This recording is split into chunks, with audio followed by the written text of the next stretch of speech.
Every man in my family disappears at age 18. I turn 18 in 3 hours. It runs along my mom's side of the family, the whole disappearing stuff. I figured out about it when I was 12. I was helping organize the basement when a bunch of old photo albums spilled out of a box. I grumbled some words my mom would have smacked me for if she'd overheard them before I started picking them up. One of them had flopped open, and I paused when I realized I recognized the little girl in the picture. It was my mom. It was so weird seeing her as a child, with pigtails and missing teeth, but I could recognize the shape of her eyes. I figured I could take a break and started going through the album. Mom didn't talk about her family all that much, and curiosity killed the cat, but satisfaction brought it back. I saw Mom playing with her siblings, 3 older brothers and 2 sisters. I saw her sitting on her mom's lap as she tried to learn how to play the piano. And I saw the first family photo. Her oldest brother was probably in his late teens, and he had his arm giving my mom a noogie on her head. Her brothers were constantly picking on her, and she looked damn near ready to kill them in every single photo. They were quite somber photos, something you'd expect out of the Victorian era rather than the 80s. No one was smiling except for my mom. On the next page, her oldest brother was gone. There were no more pictures of him. There weren't any pictures of a funeral or anything. It was just like he ceased to exist. Time marched on. My mom went from pigtails to ponytails. There was a photo of her very first piano recital.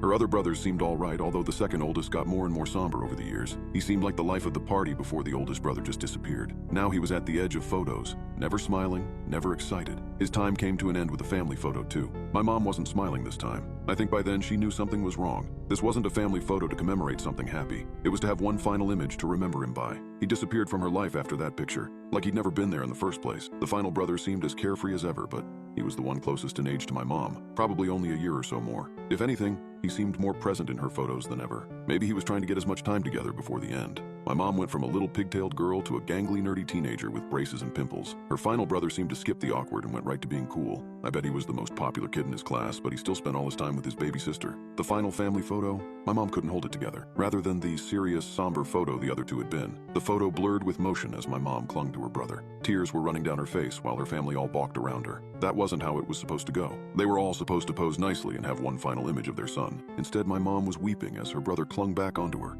The joyful, cool image of him from before crumbling away to a scared teenager who knew what was coming, but had no way to go against it. It was at that picture my mom came down into the basement, probably to check on my progress. The moment she saw what I was looking at, her face fell. I put the album away and asked my mom what happened to her brothers. I cannot forget the look on her face. She looked dead. Sure, her brothers were the ones who had gone, but she was the one who had to survive without them. They're gone now. They want the boys. She refused to explain who they was and fled into her bedroom. She locked the door behind her and didn't come back out for hours. When she did, she asked me not to talk about it, begged me to just leave it be, so I did. As her one and only child, her only son, I left it alone. At first I went on as normal, but I couldn't let it go. I did my research. The missing person reports took a bit to dig up, but they were all there. Michael, John, Warren. All 3 had vanished the night they turned 18. The cases were currently colder than ice. No sign of them had ever turned up. No sightings, no suspicious bodies. They were gone. They wanted them. I didn't know what they were, and I didn't think I'd find out until tonight. But I had a date for my last day on Earth, so I decided to use my time well. I stopped making college plans and instead started focusing on the here and now. I volunteered almost every weekend. If I wasn't at the soup kitchen feeding the homeless, I was at the animal shelter helping socialize the dogs. After school time, I went out of my way to hang out with the kids that no one hung out with.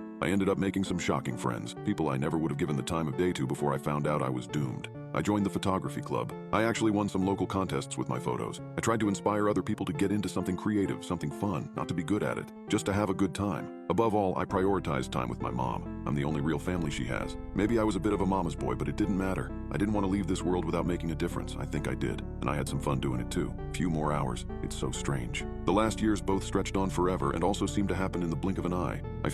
I don't know what I feel. I'm certainly not ready to die or be abducted by whatever, but I don't have a choice as far as I know. My mom is a wreck. So I've decided to do one final thing. I asked her to come down to the basement to show her what I'd set up. Pictures, hundreds of photos of the last few years. Pictures of us laughing, of us crying, of us just going about our day. I'm just leaving in person, Mom. You'll always have these memories. I smiled. Maybe I'll be able to watch over you from where I go. If I can, I will. I love you, Mom. She sobbed, but I think I did make her feel a bit better. I told her again and again how much I loved her. She whispered to me in my ear, I had to repay them some way. I left her in the basement. She doesn't need to see what'll happen to me. I'm sitting in my room now realizing I never thought to beat the Ender Dragon on my Minecraft SMP with my friends. What a dumb thing to get hung up on, but I was having a good time with it. I would try playing it right now, but it's a bit hard to focus. I can hear it. They're crawling in the windows, the doors. They're pacing back and forth, waiting for the clock to strike midnight. Their knocks sound like they're cracking the window. There's no escaping it. I'm not gonna run. I'm not gonna hide. I think I'm just gonna go to sleep, because if everyone agrees on one thing, the best way to go is in your sleep.